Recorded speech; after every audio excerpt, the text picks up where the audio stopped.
परिंदे कहानी भाग 3। ह्यूबर्ट ने देखा लड़कियों की कतार स्कूल से हॉस्टल जाने वाली सड़क पर नीचे उतरती जा रही है। उजली धूप में उनके रंग बिरंगे रिबन, हल्के आसमानी रंग की फ्राकें और सफ़ेद पेटियां चमक रही हैं। सीनियर कैम्ब्रिज की कुछ लड़कियों ने चैपल की वाटिका से गुलाब के फूलों को तोड़कर अपने बालों में लगा लिया है। कैंटोनमेंट के 3-4 सिपाही लड़कियों को देखते हुए अश्लील मजाक करते हुए कह रहे हैं और कभी कभी किसी लड़की की ओर जरा सा झुककर सीटी बजाने लगते हैं। Hello mister Hubert. ह्यूबर्ट ने चौंक कर पीछे देखा। लतिका एक मोटा सा रजिस्टर बगल में दबाए हुए खड़ी थी। आप अभी यहीं हैं? ह्यूबर्ट की दृष्टि लतिका पर टिकी रही। वह क्रीम रंग की पूरी बाहों की ऊनी जैकेट पहने हुए थी।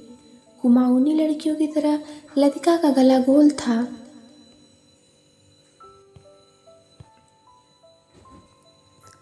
धूप की तपन से पका हुआ गेहुआ रंग कहीं कहीं हल्का सा गुलाबी हो आया था, मानो बहुत धोने पर भी गुलाब के कुछ धब्बे इधर उधर बिखरे रह गए हों। उन लड़कियों के नाम नोट करने थे जो कल जा रही हैं, सो पीछे रुकना पड़ा। आप भी तो कल जा रहे हैं मिस्टर ह्यूबर्ट? अभी तक तो यही इरादा है, यहाँ रुककर भी क्या करूँगा। आप स्कूल की ओर जा रही हैं क्या? चलिए। पक्की सड़क पर लड़कियों की भीड़ जमा थी, इसलिए वे दोनों पोलो ग्राउंड का चक्कर काटते हुए पगडंडी से नीचे उतरने लगे। हवा तेज हो चली। चीड़ के पत्ते हर झोंके के संग टूट टूट कर पगडंडी पर ढेर लगाते जाते थे। ह्यूबर्ट रास्ता बनाने के लिए अपनी छड़ी से उन्हें बुहार कर दोनों ओर बिखेर देता था। लतिका पीछे खड़ी हुई देखती रहती थी। अल्मोड़ा की ओर से आते हुए छोटे छोटे बादल रेशमी रुमालों से उमड़ते हुए सूरज के मुंह पर लिपटे से जाते थे, फिर हवा में बह निकलते थे। इस खेल में धूप कभी मंद फीकी से पड़ जाती थी, कभी अपना उजला आंचल खोलकर समूचे शहर को अपने में समेट लेती थी। लतिका तनिक आगे निकल गई। ह्यूबर्ट की सांस चढ़ गई थी और वह धीरे धीरे हांफता हुआ पीछे से आ रहा था। जब वे पोलो ग्राउंड के पवेलियन को छोड़कर मिलिट्री के दाईं ओर मुड़े तो लतिका ह्यूबर्ट की प्रतीक्षा करने के लिए खड़ी हो गई। उसे याद आया, छुट्टियों के दिनों में जब कभी कमरे में अकेले बैठे बैठे उसका मन ऊब जाता था तो वह अक्सर टहलते हुए मिलिट्री तक चली जाती थी। उससे सटी पहाड़ी पर चढ़कर वह बर्फ में ढके देवदार वृक्षों को देखा करती थी, जिनकी झुकी हुई शाखों से रुई के गालों से बर्फ नीचे गिरा करती थी। नीचे बाजार जाने वाले सड़क पर बच्चे स्लेज पर फिसला करते थे। वह खड़ी खड़ी बर्फ में छिपी हुई उस सड़क का अनुमान लगाया करती थी जो फादर एलमेंट के घर से गुजरती हुई मिलिट्री अस्पताल और डाकघर के होकर चर्च की सीढ़ियों तक जाकर गुम हो जाती थी। जो मनोरंजन एक दुर्गम पहेली को सुलझाने में होता है, वही लतिका को बर्फ में खोए रास्तों की खोज निकालने में होता था। आप बहुत तेज चलती हैं मिस लतिका। थकान से ह्यूबर्ट का चेहरा कुम्हला गया था। माथे पर पसीने की बूंदें छलक आई थीं। कल रात आपकी तबीयत क्या कुछ खराब हो गई थी? आपने कैसे जाना? क्या मैं अस्वस्थ दिख रहा हूँ? ह्यूबर्ट के स्वर में हल्की सी खींच का आभास था। सब लोग मेरी सेहत को लेकर क्यों बात शुरू करते हैं, उसने सोचा। नहीं, मुझे तो पता भी नहीं चलता। मैं तो सुबह करीमुद्दीन ने बातों ही बातों में जिक्र छेड़ दिया था। लतिका कुछ अप्रतिभ सी हो आई। कोई खास बात नहीं, वह पुराना दर्द शुरू हो गया था। अब बिल्कुल ठीक है। अपने कथन की पुष्टि के लिए ह्यूबर्ट छाती सीधी करके तेज कदम बढ़ाने लगा। डॉक्टर मुखर्जी को दिखलाया था? वह सुबह आए थे। उनकी बात कुछ समझ में नहीं आती। हमेशा दो बातें एक दूसरे से उल्टे कहते हैं।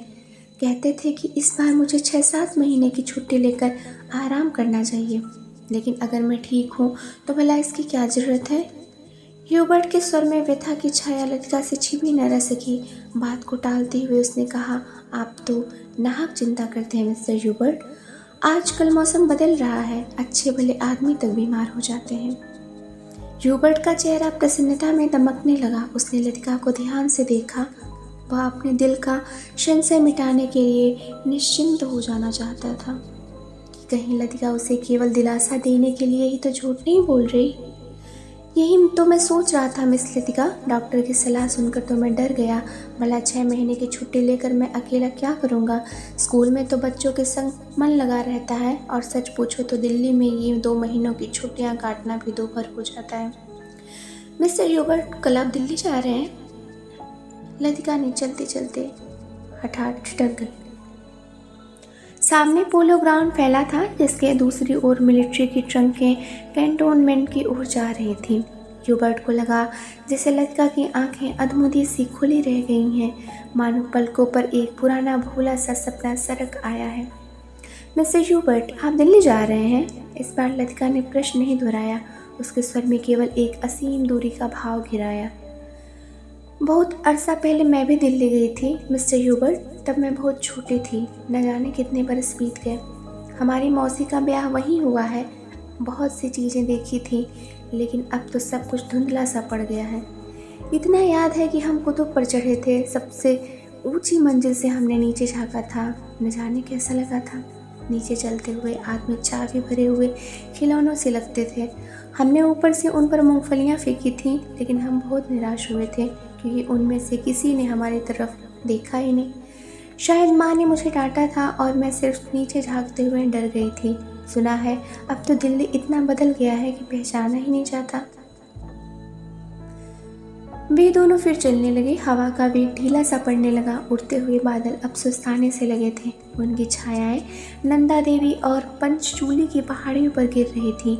स्कूल के पास पहुंचते पहुंचते चीड़ के पेड़ पीछे छूट गए। कहीं कहीं खुबाने के पेड़ों के आसपास बुरंश के लाल फूल धूप में चमक जाते थे। स्कूल तक आने में उन्होंने पोलो ग्राउंड का लंबा चक्कर लगा लिया था। मिस लतिका, आप कहीं छुट्टियों में जाती क्यों नहीं? सर्दियों में तो यहाँ सब कुछ वीरान हो जाता होगा। अब मुझे यहाँ अच्छा लगता है, लतिका ने कहा। पहले साल अकेलापन कुछ अखरा था, अब आदी हो गई हूँ। क्रिसमस से एक रात पहले क्लब में डांस होता है, लॉटरी डाली जाती है और रात को देर तक नाच गाना होता रहता है। नए साल के दिन कुमाऊं रेजिमेंट की ओर से परेड ग्राउंड में कार्निवाल किया जाता है। बर्फ पर स्केटिंग होती है। रंग बिरंगे गुब्बारों के नीचे फौजी बैंड बजता है। फौजी अक्सर फैंसी ड्रेस में भाग लेते हैं। हर साल ऐसा ही होता है मिस्टर ह्यूबर्ट। फिर कुछ दिन बाद विंटर स्पोर्ट्स के लिए अंग्रेज टूरिस्ट आते हैं। हर साल मैं उनसे परिचित होती हूँ। वापस लौटते हुए वे हमेशा वादा करते हैं कि अगले साल भी आएंगे, पर मैं जानती हूँ कि वे नहीं आएंगे। वे भी जानते हैं कि वे नहीं आएंगे, फिर भी हमारी दोस्ती में कोई अंतर नहीं पड़ता। फिर कुछ दिनों बाद पहाड़ों पर बर्फ़ पिघलने लगती है। छुट्टियाँ खत्म होने लगती हैं। आप सब लोग अपने अपने घरों से वापस लौट आते हैं, और मिस्टर ह्यूबर्ट, पता भी नहीं चलता कि छुट्टियाँ कब शुरू हुई थीं और कब खत्म हो गईं। लतिका ने देखा कि ह्यूबर्ट उसकी ओर आतंकित भयाकुल दृष्टि से देख रहा है। वह सिर पिटाकर चुप हो गई। उसे लगा मानो वह इतनी देर में पागल सी अनर्गल प्रलाप कर रही हो। मुझे माफ़ करना मिस्टर ह्यूबर्ट, मैं कभी कभी बच्चों की बातों में बहक जाती हूँ। मिस लतिका, ह्यूबर्ट ने धीरे से कहा। वह चलते चलते रुक गया था। लतिका ह्यूबर्ट के भारी स्वर से चौंक सी गई। क्या बात है मिस्टर ह्यूबर्ट? वह पत्र, उसके लिए मैं लज्जित हूँ। उसे आप वापस लौटा दें। समझ लें कि मैंने उसे कभी लिखा ही नहीं था। लतिका कुछ समझ न सकी। दिग्भ्रांत से खड़ी हुई ह्यूबर्ट के पीले उद्विग्न चेहरे को देखती रही। ह्यूबर्ट ने धीरे से लतिका के कंधे पर हाथ रख दिया। कल डॉक्टर ने मुझे सब कुछ बता दिया। अगर मुझे पहले से मालूम होता तो। ह्यूबर्ट हकलाने लगा। मिस्टर ह्यूबर्ट, किंतु लतिका से आगे कुछ भी नहीं कहा गया। उसका चेहरा सफ़ेद हो गया। दोनों चुपचाप कुछ देर तक स्कूल के गेट के बाहर खड़े रहे। मीडोज, पगडंडियों, पत्तों, छायाओं से घिरा छोटा सा द्वीप, मानो कोई घोंसला दो हरी घाटियों के बीच दब गया हो। भीतर घुसते ही पिकनिक की काली आग से झुलसे हुए पत्थर, अधजली टहनियाँ, बैठने के लिए बिछाए गए पुराने अखबारों के टुकड़े इधर उधर बिखरे हुए से दिखाई दे जाते हैं। अक्सर टूरिस्ट पिकनिक के लिए यहाँ आते हैं। मीडोज को बीच में काटता हुआ टेढ़ा मेढ़ा बरसाती नाला बहता है, जो दूर से धूप में चमकता हुआ सफ़ेद रिबन सा दिखाई देता है। यहीं पर काठ के तख्तों का बना हुआ टूटा सा पुल है जिस पर लड़कियां हिचकोले खाती हुई चल रही हैं। डॉक्टर मुखर्जी, आप तो सारा जंगल जला देंगे। मिस वुड ने अपनी ऊंची एड़ी के सैंडल में जलती हुई दिया सलाई को दबा डाला, जो डॉक्टर ने सिगार सुलगाकर चीड़ के पत्तों के ढेर पर फेंक दी थी। वे नाले से कुछ दूर हटकर चीड़ के दो पेड़ों की गुथी हुई छाया के नीचे बैठे थे। उनके सामने एक छोटा सा रास्ता नीचे पहाड़ी गांव की ओर जाता था, जहां पहाड़ की गोद में शक्करपारों के खेत एक दूसरे के नीचे बिछे हुए थे। दोपहर के सन्नाटे में भेड़ बकरियों के गलों में बंधी हुई घंटियों का स्वर हवा में बहता हुआ सुनाई दे जाता था। घास पर लेटे लेटे डॉक्टर सिगार पीते रहे। जंगल की आग कभी देखी है मिस वुड? एक अलमस्त नशे की तरह धीरे धीरे फैलती जाती है। आपने कभी देखी है डॉक्टर? मिस वुड ने पूछा। मुझे तो बड़ा डर लगता है। बहुत साल पहले शहरों को जलते हुए देखा था। डॉक्टर लेटे हुए आकाश की ओर ताक रहे थे। एक एक मकान ताश के पत्तों की तरह गिरता जाता है। दुर्भाग्यवश ऐसे अवसर देखने में बहुत कम आते हैं। आपने कहाँ देखा डॉक्टर?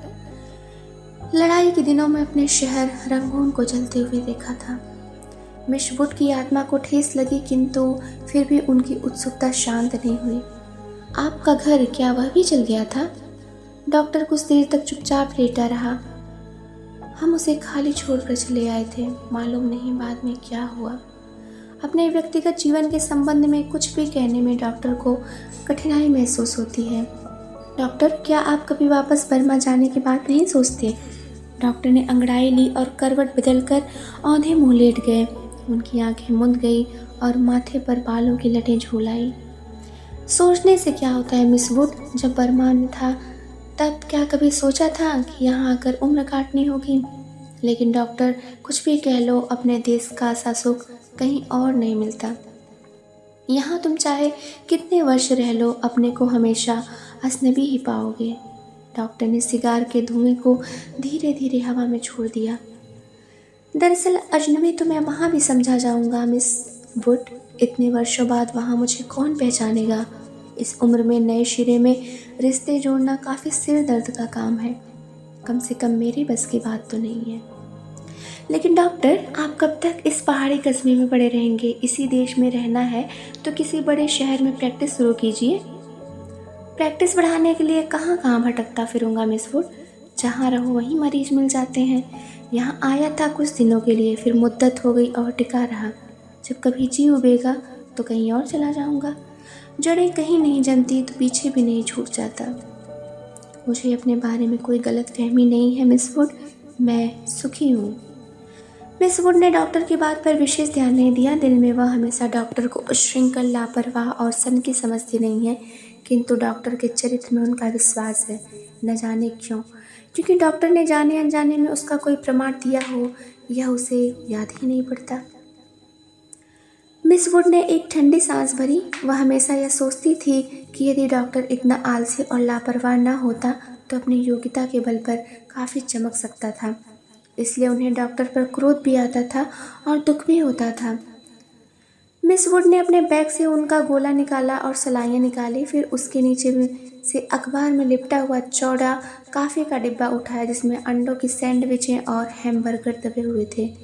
थर्मस के प्यालों में काफ़ी उड़ेलती मिस वुड ने कहा, डॉक्टर, काफ़ी ठंडी हो रही है। डॉक्टर लेटे लेटे बुड़बुड़ाया। मिस वुड ने नीचे झुक कर देखा। वह कोहनी पर सिर टिकाए चुपचाप सो रहा था। ऊपर का होठ जरा सा फैल कर मुड़ गया था, मानो किसी से मजाक करने से पहले मुस्कुरा रहा हो। उसकी उंगलियों में दबा हुआ सिगार नीचे झुका हुआ लटक रहा था। मेरी मेरी व्हाट डू यू वांट? दूसरे स्टैंडर्ड में पढ़ने वाली मेरी ने अपनी चंचल चपल आंखें ऊपर उठाई। लड़कियों का दायरा उसे घेरे हुए कभी पास आता था, कभी खिंचता चला जाता था। I want blue. दोनों हाथों को हवा में घुमाते हुए मेरी चिल्लाई। दायरा पानी की तरह टूट गया। सब लड़कियां एक दूसरे पर गिरती पड़ती किसी नीली वस्तु को छूने के लिए भाग दौड़ करने लगती। लंच समाप्त हो चुका था। लड़कियों के छोटे छोटे दल मीडोज में बिखर गए थे। ऊंची क्लास की कुछ लड़कियां चाय का पानी गर्म करने के लिए पेड़ों पर चढ़कर सूखी टहनियाँ तोड़ रही थी, दोपहर की उस घड़ी में मेडोज अलसाया ऊँघता सा जान पड़ता था। हवा का कोई भूला भटका झोंका चीड़ के पत्ते खड़खड़ा उठते थे। कभी कोई पक्षी अपनी सुस्ती मिटाने झाड़ियों से उड़कर नाले के किनारे बैठ जाता था, पानी में सिर डुबोता था, फिर ऊब कर हवा में दो चार निरुद्देश चक्कर काटकर दोबारा झाड़ियों में दुबक जाता था। किंतु जंगल की खामोशी शायद कभी चुप नहीं रहती। गहरी नींद में डूबी सपनों सी कुछ आवाजें नीरवता के हल्के झीने पर्दे पर सलवटें बिछा जाती हैं।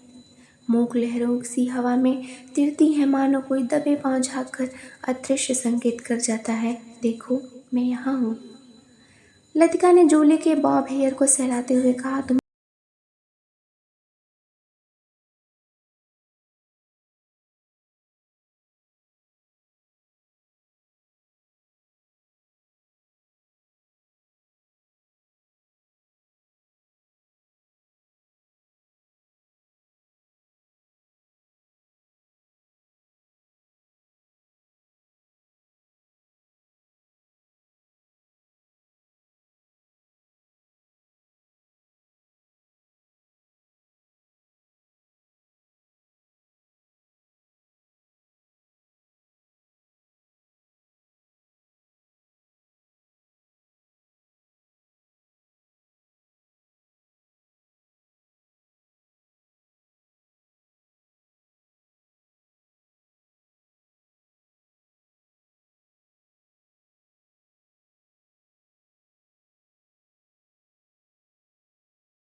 उतरती नहीं थी, क्लिप टूट टूट जाता था। तब गिरीश ने अपने नाम के नीचे उसका नाम लिखा था।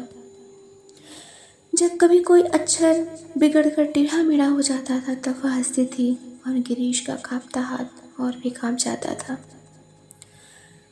लतिका को लगा कि जो वह याद करती है वह भूलना भी चाहती है, लेकिन जब सचमुच भूलने लगती है तब उसे भय लगता है कि जैसे कोई उसकी चीज़ को उसके हाथों से छीन लिए जा रहा है, ऐसा कुछ जो सदा के लिए उससे खो जाएगा। बचपन में जब कभी वह अपने किसी खिलौने को खो देती थी तो वह गुमसुम सी होकर सोचा करती थी, कहाँ रख दिया मैंने। जब बहुत दौड़ धूप करने पर खिलौना मिल जाता तो वह बहाना करती कि अभी उसे खोज ही रही है, कि वह अभी मिला ही नहीं है। जिस स्थान पर खिलौना रखा होता जानबूझकर उसे छोड़कर घर के दूसरे कोनों में उसे खोजने का उपक्रम करती। तब खोई हुई चीज़ याद रहती, इसलिए भूलने का भय नहीं रहता था। आज वह उस बचपन के खेल का बहाना क्यों नहीं कर पाती। बहाना शायद करती है, उसे याद करने का बहाना, जो भूलता जा रहा है। दिन महीने बीत जाते हैं और वह उलझी रहती है। अनजाने में गिरीश का चेहरा धुंधला पड़ता जाता है। याद वह करती है किंतु जैसे किसी पुरानी तस्वीर के धूल भरे शीशे को साफ कर रही हो। अब वैसा दर्द नहीं होता, सिर्फ उसको याद करती है जो पहले कभी होता था। तब उसे अपने पर ग्लानि होती है। फिर वह जानबूझकर उस घाव को कुरेदती है जो भरता जा रहा है, खुद ब खुद उसकी कोशिशों के बावजूद भरता जा रहा है। देवदार पर खुदे हुए अनमिटे नाम लतिका की ओर निस्तब्ध भाव से निहार रहे थे। मेडोज के घने सन्नाटे में नाले पार से खेलती हुई लड़कियों की आवाज़ें गूंज जाती थी। What do you want? What do you want? तितलियां, झींगुर, जुगनू मेडोज पर उतरती हुई सांझ की छायाओं में पता नहीं चलता कौन आवाज़ किसकी है। दोपहर के समय जिन आवाज़ों को अलग अलग करके पहचाना जा सकता था, अब वे एक स्वरता की अविरल धारा में घुल गई थी। घास से अपने पैरों को पोंछता हुआ कोई रेंग रहा है, झाड़ियों की झुरमुट से परों को फड़फड़ाता हुआ झपटकर कोई ऊपर में उड़ जाता है, किंतु ऊपर देखो तो कहीं कुछ भी नहीं है। मेडोज के झरने का गड़गड़ाता स्वर जैसे अंधेरी सुरंग में झपाटे से ट्रेन गुजर गई हो और देर तक उसमें सीटियों और पहियों की चीत्कार गूंजती रही हो। पिकनिक कुछ देर तक और चलती, किंतु बादलों की तहें एक दूसरे पर चढ़ती जा रही थी। पिकनिक का सामान बटोरा जाने लगा। मेडोज के चारों ओर बिखरी हुई लड़कियां मिस वुड के इर्द गिर्द जमा होने लगीं। अपने संग वे अजीबोगरीब चीज़ें लाई थीं। कोई किसी पक्षी के टूटे पंख को बालों में लगाए हुए थी, किसी ने पेड़ की टहनी को चाकू से छीलकर छोटी सी बेंत बना ली। ऊंची क्लास के कुछ लड़कियों ने अपने अपने रुमालों में नाले से पकड़ी हुई छोटी छोटी बालिश्त भर की मछलियों को दबा रखा था, जिन्हें मिस वुड से छिपाकर वे एक दूसरे को दिखा रही थीं। मिस वुड लड़कियों की टोली के संग आगे निकल गई। मेडोज से पक्की सड़क तक 3-4 फरलांग की चढ़ाई थी। लतिका हाँफने लगी। डॉक्टर मुखर्जी सबसे पीछे आ रहे थे। लतिका के पास पहुंचकर वह ठिठक गए। डॉक्टर ने दोनों घुटनों को जमीन पर टेकते हुए सिर झुकाकर एलिजाबेथ यूगिन अंग्रेजी में कहा, मैडम आप इतनी परेशान क्यों नजर आ रही हैं? और डॉक्टर की नाटकीय मुद्रा को देखकर लतिका के होठों पर एक थकी सी ढीली सी मुस्कुराहट बिखर गई। प्यास के मारे गला सूख रहा है और यह चढ़ाई है कि खत्म होने में नहीं आती। डॉक्टर ने अपने कंधे पर लटकते हुए थर्मस को उतार कर लतिका के हाथों में देते हुए कहा, थोड़ी सी कॉफ़ी बची है, शायद कुछ मदद कर सके। पिकनिक में तुम कहाँ रह गए थे डॉक्टर, कहीं दिखाई नहीं दिए? दोपहर भर सोता रहा मिस वुड के संग, मेरा मतलब है मिस वुड पास बैठी थी। मुझे लगता है मिस वुड मुझसे मोहब्बत करती हैं। कोई भी मजाक करते समय डॉक्टर अपने मूंछों के कोनों में चबाने लगता है। क्या कहती थी? लतिका ने थर्मस से कॉफ़ी को मुंह में उड़ेल लिया। शायद कुछ कहती, लेकिन बदकिस्मती से बीच में ही मुझे नींद आ गई। मेरी जिंदगी के कुछ खूबसूरत प्रेम प्रसंग कमबख्त इस नींद के कारण अधूरे रह गए हैं। और इस दौरान मैं जब दोनों बातें कर रहे थे, उनके पीछे मेडोज और मोटर रोड के संग चढ़ती हुई चीड़ और बांज के वृक्षों की कतारें सांझ की घिरते अंधेरे में डूबने लगीं। मानो प्रार्थना करते हुए उन्होंने चुपचाप अपने सिर नीचे झुका लिए हों। इन्हीं पेड़ों के ऊपर बादलों में गिरजे का क्रॉस कहीं उलझा पड़ा था।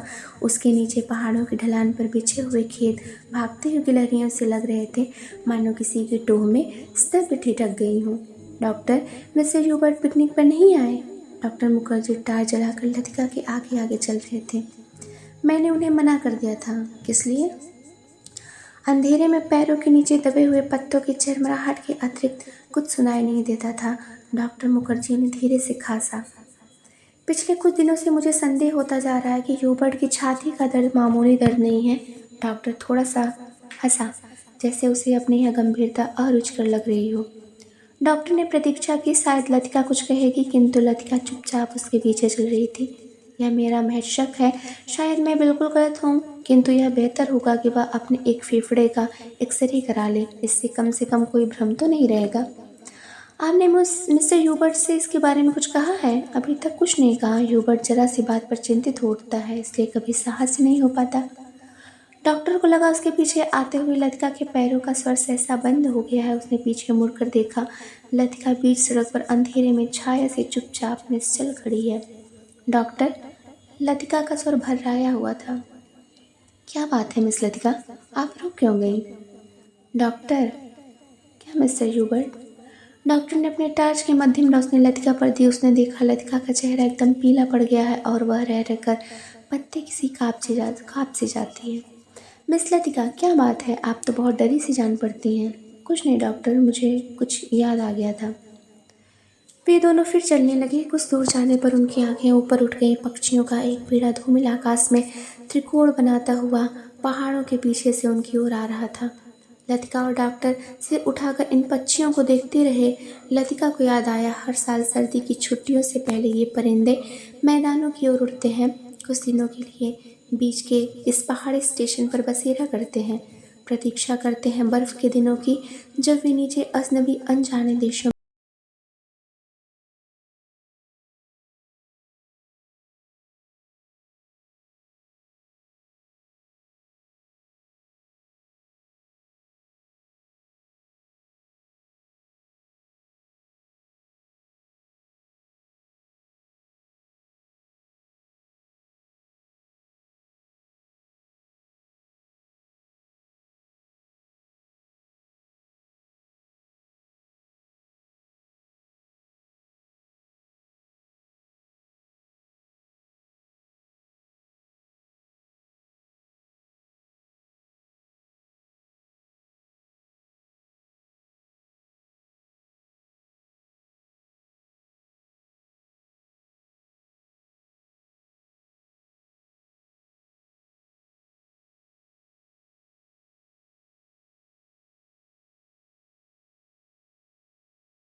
हो गया है, उसका दुख नहीं, अपनाने की फुर्सत नहीं। लतिका ने दीवार की ओर मुंह घुमा लिया। लैंप के फीके आलोक में हवा में कांपते पर्दों की छायाएं हिल रही थीं। बिजली कड़कने से खिड़कियों के शीशे चमक चमक से जाते थे। दरवाजे चटकने लगते थे, जैसे कोई बाहर से धीमे धीमे खटखटा रहा हो। कॉरिडोर से अपने अपने कमरों में जाती हुई लड़कियों की हंसी, बातों के कुछ शब्द, फिर सब कुछ शांत हो गया। किंतु फिर भी देर तक कच्ची नींद में वह लैंप का धीमा सा सी सी स्वर सुनती रही। का वह स्वर भी मौन का भाग बनकर मूक हो गया, उसे पता न चला। कुछ देर बाद उसको लगा सीढ़ियों से कुछ दबी आवाजें ऊपर आ रही हैं। बीच बीच में कोई चिल्ला उठता है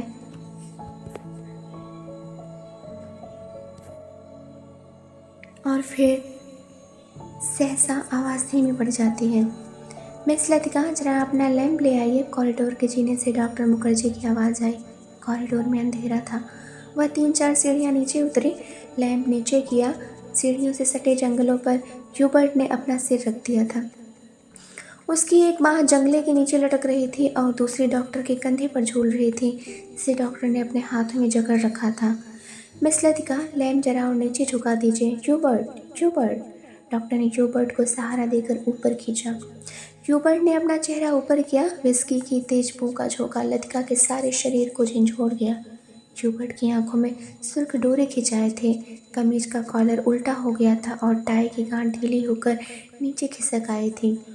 लतिका ने कांपते हाथों से लैंप सीढ़ियों पर रख दिया और आप दीवार के सहारे खड़ी हो गई। उसका सिर चकराने लगा था। In a back lane of the city, there is a girl who loves me. Hubert हिचकियों के बीच गुनगुना उठता था। Hubert, please please. डॉक्टर ने ह्यूबर्ट के लड़खड़ाते शरीर को अपनी मजबूत गिरफ्त में ले लिया। मिस लतिका, आप लैंप लेकर आगे चलिए। लतिका ने लैंप उठाया। दीवार पर उन दोनों की छायाएं डगमगाने लगीं। In a back lane of the city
नहीं बता सकेंगे मिस लतिका।